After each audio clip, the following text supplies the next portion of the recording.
আর আপনারাও এইভাবে একবার বানাবেন গরম ভাতের সাথে, খেতে খুবই ভালো লাগে। নমস্কার বন্ধুরা, রুচি রান্না কিচেনে আপনাদের সবাইকে স্বাগত জানিয়ে আজকের পর্ব শুরু করছি। আজ করব আলু বেগুন দিয়ে রুই মাছের ঝোল। এখানে 7 পিস রুই মাছ নিয়ে নিয়েছি, আর এখানে বেগুনগুলো আমি এরকম করে কেটে নিয়েছি, আর আলুগুলো এরকম পাতলা করে কেটে নিয়েছি। উনানে কড়াই গরম হতে বসিয়ে দিয়েছি। এবার দিয়ে দিচ্ছি তেল। এখানে আমি সাদা তেল দিয়েছি, আর মাছগুলোকে লবণ হলুদ মাখিয়ে নিয়েছি। এবার এটা প্রথমে ভেজে নেব।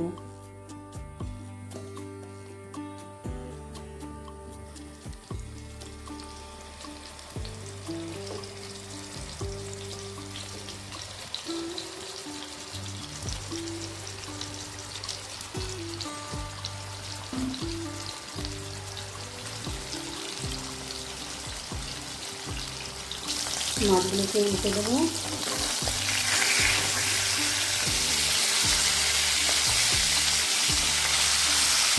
মাছ ভাজাটা হয়ে গেছে, তুলে নেব।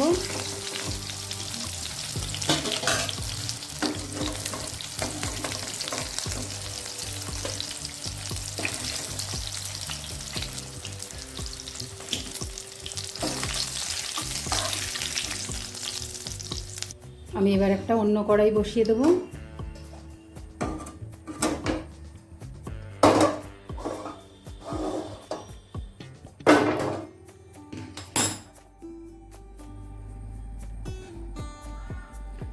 আমি একটা অন্য কড়াই বসিয়ে নিয়েছি। দিয়ে দেবো কিছুটা সর্ষের তেল।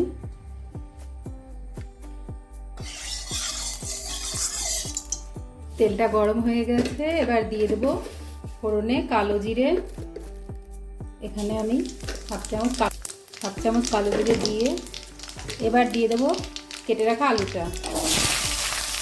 এবার দিয়ে দিচ্ছি হাফ চামচ লবণ,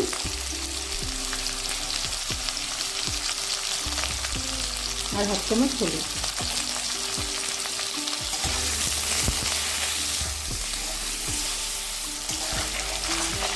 আমি 2-3 মিনিট ভেজে নিয়েছি। এবার দিয়ে দেবো জল।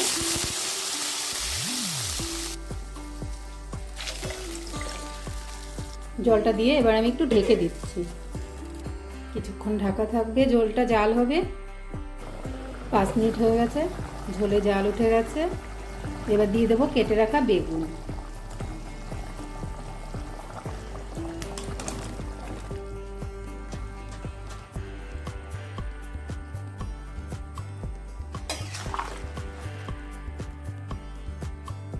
বেগুনটা দিয়ে আর একটু ঢেকে দিচ্ছি।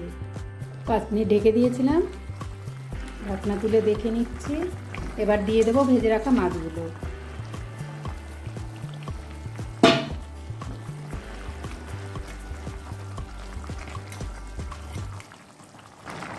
একদম সিম্পল একটা রেসিপি, তেল মশলা খুবই কম, শুধু কালো জিরে ফোড়ন দিয়েছি আর একটু কাঁচা লঙ্কা বাটা দিয়ে দিচ্ছি, 5-6টা কাঁচা লঙ্কা বাটা।